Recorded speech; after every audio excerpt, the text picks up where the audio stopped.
Olá, mulher linda, sábia que edifica o lar. Eu sou Eliane Cristine e estamos lendo juntas o livro Uma Mulher Amorosa, de Jean Brestin. Esta leitura foi autorizada. Para a aquisição do livro, entre em contato com a editora Bivi Books. Leitura número 12. Amar é uma escolha. Pai, eu oro pela amiga que me ouve. Que todos os dias escolhamos amar e servir ao Senhor. Amar aqueles que nos cercam sem os acusar, entendendo que o Senhor tem poder em suas mãos para transformar os corações. Nos ajude a compreender e discernir o teu tempo, Pai. Em nome de Jesus, amém. Escolher amar as pessoas é fácil. Contudo, quando as coisas estão indo bem. Quando é primavera e a terra está cheia de nova vida, quando suas amizades são prósperas, quando você tem um marido adorável para lhe apoiar e quando o seu filho traz em casa a nora dos seus sonhos que lhe dá lindos netos. Não é tão fácil, contudo, quando os tempos são difíceis, quando você foi arrancada da terra prometida e levada à terra dos seus inimigos. Uma terra de imoralidade, uma terra onde adoram a deuses estranhos que pedem coisas terríveis como os sacrifícios de bebês no altar. Quando você chega, seu marido morre.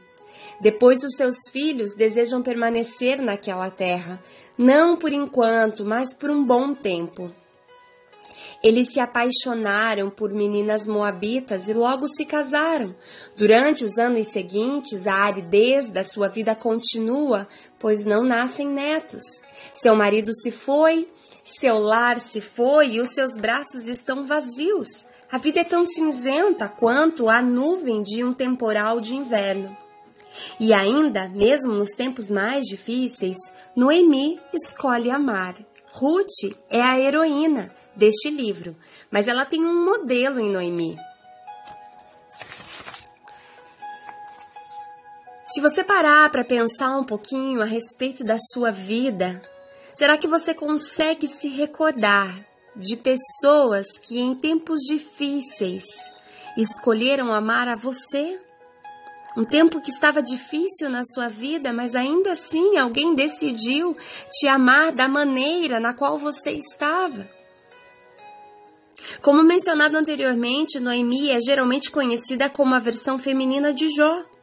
Não é justo que ela, assim como Jó, perca tanto. E além disso, ela, assim como Jó, ainda honra a Deus.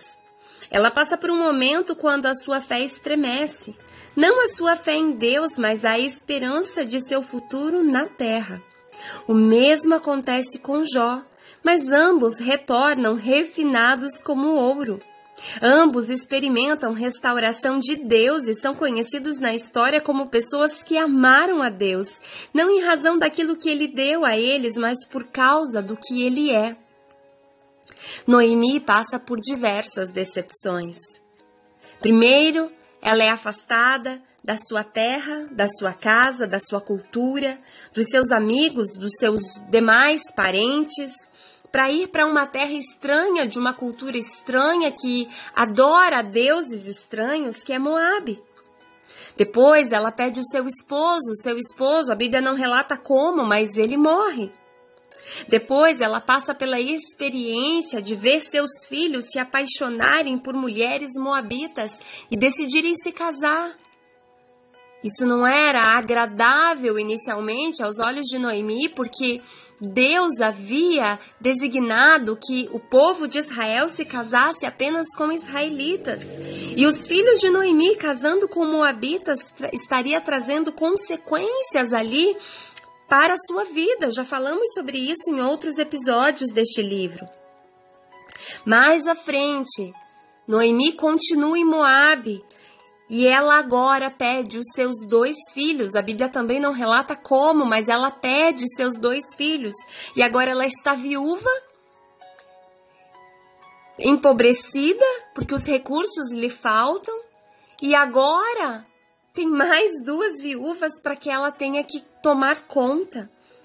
Então ela passa por diversas decepções. E Jó No capítulo 1, versos 4 ao 8, nós também conhecemos um pouquinho do caráter de Jó através da sua oração, quando ele diz assim: seus filhos costumavam visitar uns aos outros e cada vez um deles preparava um banquete e mandava convidar suas 3 irmãs para comer e beber com eles. Assim que se passava o período de festas e banquetes, Jó os mandava chamar e fazia com que se santificassem por meio dos ritos de purificação. Jó levantava-se ao romper da aurora e oferecia holocaustos, isto é, sacrifícios completamente queimados em nome de cada um de seus filhos, pois pensava, talvez meus filhos tenham pecado. Ainda que no íntimo de cada um, e assim blasfemando contra Deus em seus corações, e era assim que Jó vivia e procedia. A Bíblia relata que certo dia os anjos, isto é, os filhos de Deus, vieram apresentar-se perante o Senhor. E Satanás, o acusador, aproximou-se também junto com eles. Então Deus questionou a Satanás: de onde vens? E Satanás deu-lhe a seguinte resposta: de perambular pela terra e ir e vir pelos caminhos do mundo. Indagou-lhe então o Senhor: observaste o meu servo Jó? Em toda a terra não há ninguém como ele, ser humano íntegro e justo, que ama e teme a Deus e se desvia do mal. Esse era o caráter de Jó, um homem íntegro. Não havia outro na terra justo como Jó, que amasse a Deus e continuamente se desviava do mal. E aí nós vamos ler no livro de Ruth, no capítulo 1, no versos de número 8 e 9, o caráter de Noemi, quando ela fala com suas noras, dizendo: ide, voltai cada qual para a casa de sua mãe. Está lá em Ruth, no capítulo 1, verso de número 8. Que o Senhor vos trate com a mesma bondosa lealdade com que tratastes os falecidos e a mim mesma. Ela está se referindo aos maridos das moabitas, os seus filhos, e também a lealdade que trataram a própria Noemi. E a Noemi continua: que o Senhor conceda a cada uma de vós paz e segurança no lar de um novo marido. Em seguida, abraça-as e choram em voz alta. Noemi está abençoando as suas noras e está dizendo: vão, minhas filhas, sigam em frente, sigam para a casa dos pais de vocês e tenham um novo matrimônio, sigam a vida de vocês. Esse era o caráter e o coração de Noemi, dizendo e retribuindo a gratidão que ela tinha por essas noras que tinham sido leais aos seus maridos, que eram seus filhos, e que também tinham sido leais a ela. Não é fácil, mas a gente precisa entender que tem lições preciosas aqui. E eu quero dizer um uau! Uau! Que lições preciosas! Porque, na verdade, tudo isso que Noemi está passando são apenas consequências das decisões e da vontade de Elimeleque, do seu esposo. Deus não projetou que Noemi passasse por tudo isso e não era da vontade de Deus que Noemi perecesse. Mas Elimeleque decidiu partir de Belém porque não havia pão na sua terra. Mas se você olhar a história e os textos bíblicos, não foram todos que partiram. Muitos ficaram lá em Israel. Mas Elimeleque decidiu. E por que ele decidiu? Porque há um contexto histórico embutido aqui também, quando que na lei dizia que os abastados, os ricos, precisavam ajudar os mais pobres. E Elimeleque era sim um homem rico.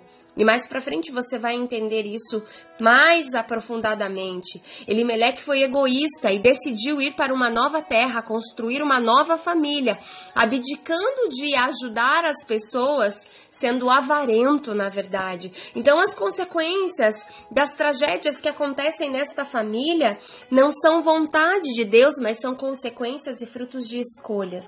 E todos nós passamos pela colheita. Todos nós passamos pela semeadura, todos nós passamos pela colheita. Então precisamos entender que aquilo que estamos colhendo de fato é aquilo que nós um dia plantamos. Ou que aqueles que estavam nos regendo plantaram. Mas é importante nós sabermos que Deus não nos projetou para o sofrimento, para as decepções, para o caos. Deus nos projetou para vivermos uma vida que glorifica o seu nome.